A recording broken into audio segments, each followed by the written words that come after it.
Good morning, students. How are you all? All are fine. બાળકો, આજે ગુજરાતીના વિડીયોમાં હું તમને કાથિગના અંગ્રેજી સ્પેલિંગ સાથે એટલે કે કાથિગના આપણે બારાક્ષરી હોય છે ને જે બારાક્ષરી એ તમને ઇંગ્લિશમાં કેવી રીતે લખાય તે હું તમને શીખવાડીશ. જો આપણો ગુજરાતીમાં સિલેબસ પણ કમ્પ્લીટ થઈ ગયેલો છે, થઈ ગયો ને? પછી તમને મેં કથિગનો અંગ્રેજી સાથે શીખવાડી દીધેલું છે. ફર્સ્ટ ઓફ ઓલ હું તમને એનું રિવિઝન કરાવીશ, પછી તમને કાથિગના અને કેથિગની બંને શીખવાડીશ. ઓકે બાળકો? તો જુઓ, ફર્સ્ટ ઓફ ઓલ વ્યંજન એટલે શું એ તો તમને ખ્યાલ જ છે. વ્યંજન યાની કોન્સોનન્ટ, યાની કી ક ક ખ ગ ઘ ચ, છત્રીનો છ, ઝમરૂખનો છ, શબલાનો ઝ, ટપાલીનો ટ. આ બધા વર્ણ તમારે ઘરે લખવાની પ્રેક્ટિસ કરવાની છે, બરાબર? ટપાલી પછી શું આવે? ઠળિયું, ડગલું, ડગલાનો ઢ, હણફેનો હણ, તલવારનો ત, થાળીનો થ, દડાનો દ, ધજાનો ધ, નગારાનો ન, પતંગનો પ, ફટાકડાનો ફ, ફાનસનો ફ, બકરીનો બ, ભમરડાનો ભ, મરચાનો મ, યતિનો ય, પછી રમકડાનો ર, લ, લખોટીનો લ, વહાણનો વ, શ. જો આ શ બોલે ત્યારે શિશોટી, શરણાઈનો શ, ષટકોણનો શ, સસલાનો સ, હ, હરણનો હ, પછી અડ, આફ્ટર અડ. બરાબર ને બાળકો? ગુજરાતીમાં અડ આવે પરંતુ હિન્દીમાં અડ આવે નહીં. અડ પછી શું આવે છે? ક્ષત્રિયનો ક્ષ, યજ્ઞનો જ્ઞ. મેં તમને કથિગનો પણ શીખવાડી દીધેલા છે. આને શું કહેવાય? આ, ઈ, ઉ, એને શું કહેવાય? રૂ. અને એક માત્ર એ, અને બે માત્ર ಐ, અને એક માત્ર કાનનો માત્ર ઓ, અને કાનનો માત્ર બે ઔ, અને માથે મીંડું અમ, અને અનુસ્વાર અહા. આ ઈ ઉ રૂ, એ ઐ ઓ ઔ અમ અહ. આ છે સ્વર. અડધો શ, વ અને ર. તમને સ્વર લખતા પણ શીખવું પડશે. આવડશે ને તો તમને સ્વર, વ્યંજન એ જોડિયો શબ્દ છે. શું છે? જોડિયો શબ્દ. સ્વર, વ્યંજન. બરાબર? આ છે જોડિયો શબ્દ. જોડિયો શબ્દ કહેવાય ને. સ્વર અને વ્યંજન. બરાબર ને બાળકો? આ તમને આ કોન્સેપ્ટ કમ્પ્લીટ થઈ ગયો તમને. પછી અ એટલે કથિગ ન માત્રા, આ એટલે કાથિગ જ્ઞા, ઈ એટલે અશ્વ ઈ, કીથિગની.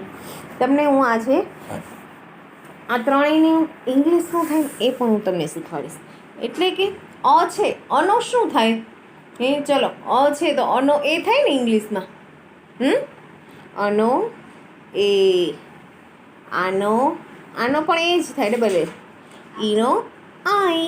તો હવે તમને ખ્યાલ હોવો જોઈએ. એટલે કે જુઓ, કે કથિગ્ન, તો એમાં કથિગ્ન મેં તમને શીખવાડેલું. કન્નો કે એ, ખન્નો કે એ જે મેં તમને શીખવાડેલું હતું ને. ખન્નો કે એ જે, ગન્નો જી એ, ઘન્નો જી એ જે, ચન્નો સી એ જે, છન્નો શી ડબલ એ જે. આ તમને મેં કથિગ્ન શીખવાડી દીધેલું છે. છત્રીનો છ, જમરૂખનો જનો જે એ. આમાં છે ને અમુક વર્ડ્સ હોય એનું ઇંગ્લિશ અલગ અલગ રીતે થતું હોય છે. જેમ કે ક્ષત્રિયનો ક્ષ છે તો એનો કે એસ એચ એ થાય અને એક્સ પણ થાય. બરાબર? પરંતુ હું તમને અત્યારે ઇઝી પડે એટલા માટે હું તમને કે એસ એચ એ શીખવાડું છું. બરાબર? પછી મનો એમ એ યનો વાય એ રનો આર એ લનો એલ એ વનો વી એ વનો વી એ શરણેના શનનો એસે જે ફાડ્યું શનનો એસે જે સસલાના સનનો એસ એ હનો એચ એ અડનો એલ એ લનો વી એ ક્ષત્રિયનો ક્ષનો કે એસે જે જ્ઞનો જી એને જ્ઞનો શું થાય જ્ઞનો શું થાય ઇંગ્લિશ જી એન એ વેરી ગુડ. ચલો કથી જ્ઞ આવડી ગયું છે. હવે હું તમને કાથી જ્ઞ જો કથી જ્ઞનું જેવું થાય એ જ શબ્દ કાથી જ્ઞાનના થાય તો ખાલી ફર્ક એટલો છે કે કોઈ પણ નામ લખવાનું થાય. ફોર એક્ઝામ્પલ નયન તો નનો એન એ યનો વાય એ એન. હવે એન છે ને અહીંયા એ ન આવે કારણ કે નયન ના હોય ને તો એ આવે. એટલો ડિફરન્ટ છે ખાલી કે પાછળના લેટરમાં જો આ માત્રાવાળો વર્ડ્સ હોય આ માત્રાવાળો એટલે કે આ માત્રાવાળો કોઈ પણ વર્ણ હોય તો તેમાં એ આવે. અમાત્રાવાળો હોય ને તો એમાં એ આવે નહીં. ખબર પડી ગઈ? જેમ કે ક થી જ્ઞની વચ્ચેનો કોઈ પણ આવે ને તો એમાં એ ન આવે પરંતુ કા થી જ્ઞ હોય તો એ આવે. બરાબર ને બાળકો?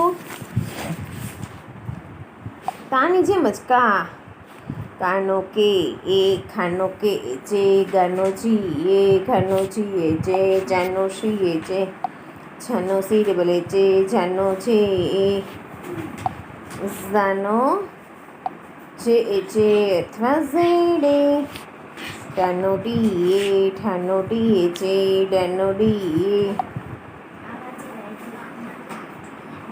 ઠાનો ડી એ જે હણાનો એન એ તનો ડી એ ઠાનો ડી એ જે દાનો ડી એ ઠાનો ડી એ જે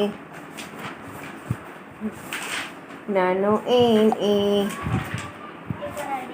પાનો પી એ ફાનો પી એ જે અથવા F A Bano B A હાનો B છે માનો એમ એ યાનો વાય એ રાનો R A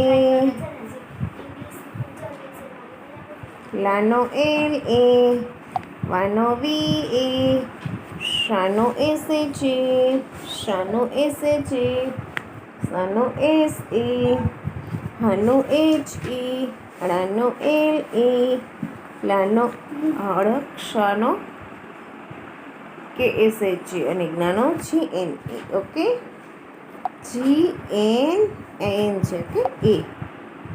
do you understand?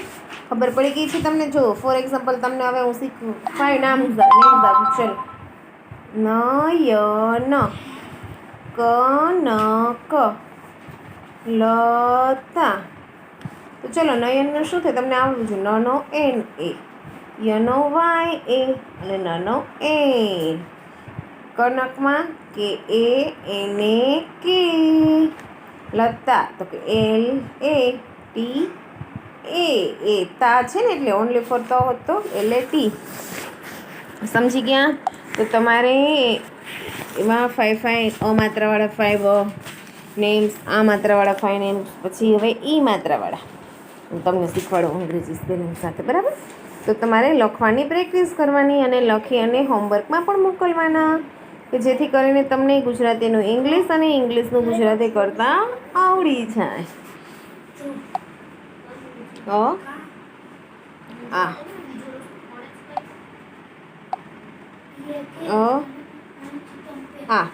ક થી જ્ઞનું ઇંગ્લિશ આવડી ગયું. ક થી જ્ઞ અને આ એટલે કા થી જ્ઞ. બંનેનું ઇંગ્લિશ આવડી ગયું. કોઈ પણ નામ પૂછાય તો તમને એનું ઇંગ્લિશમાં રૂપાંતર કરતાં આવડી જવું જોઈએ. ઓકે, ડુ યુ અન્ડરસ્ટેન્ડ બચ્ચો? તો ચલો હવે આપણે કી થી જ્ઞ ઇંગ્લિશ સાથે. કી થી જ્ઞ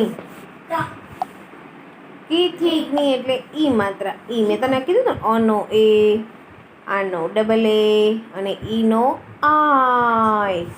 એટલે કે જે ક થી નો શીખેલા એમાં એની જગ્યાએ આ લખવાનું. એકદમ ઇઝી. જો આ કી છે બરાબર, તો કનો કે એ થતો ને તો એને બદલે આઈ કે આઈ, કે એચ એને બદલે કે એચ આઈ. ખી ગીનો જી આઈ, ઘીનો જી એચ આઈ. એકદમ ઇઝી છે. ચીનો સી એચ આઈ, છીનો C double H I, C double H I. જીનો જે આઈ, ઝીનો જે એચ આઈ અથવા ઝેડ આઈ. ટીનો ટી આઈ, ટીનો ટી એચ આઈ. ડીનો ડી આઈ, ડીનો ડી એચ આઈ.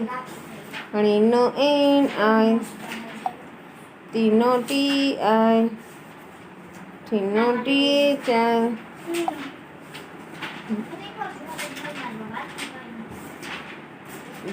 દીનો ડી આઈ, ધીનો ડી એચ આઈ.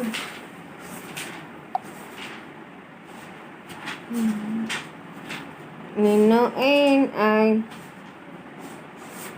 પીનો પી આઈ, ફીનો પી એચ આઈ અથવા એફ આઈ. બીનું શું થાય? બી આઈ. ભીનો B H I, મીનો M I, એનો Y I, R I, L I અને વી આઈ. શરણાઈના શનો એસ એચ આઈ.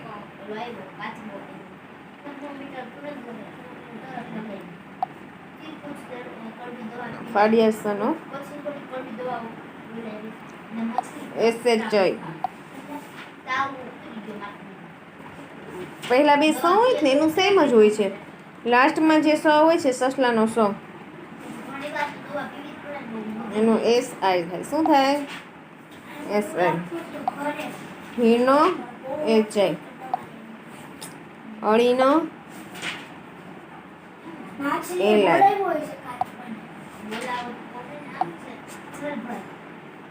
સચિયા નક્ષનો કે એસ એચ આઈ.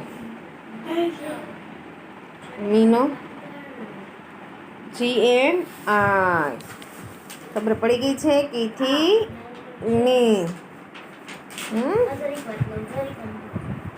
મીનો જી એન આઈ.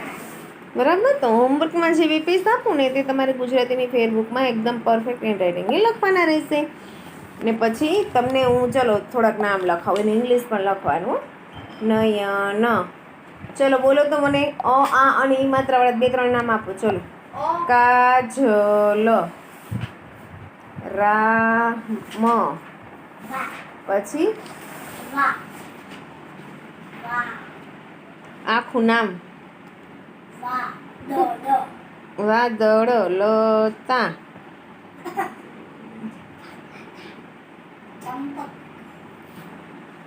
કિરણ. કિરણનો શું થાય? ચલો મેં તમને કીનો શું શીખવાડ્યું? કે આઈ. રનો આર એ, હણનો એન, કિરણ. હિરણ, મિલન, રિયા. રિયાનું સ્પેલિંગ શું થાય? ચલો. રીનો હેત, રીનો રવાય, માનવ, રાજ, રાત, માન. પછી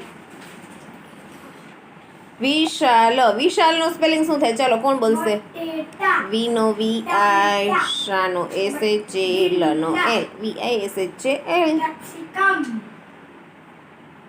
બરાબર ને બાળકો? અને તમારે બાળકો હંમેશા મમ્મી પપ્પા દાદા દાદી કહેનું કહ્યું માનવાનું છે તમારે.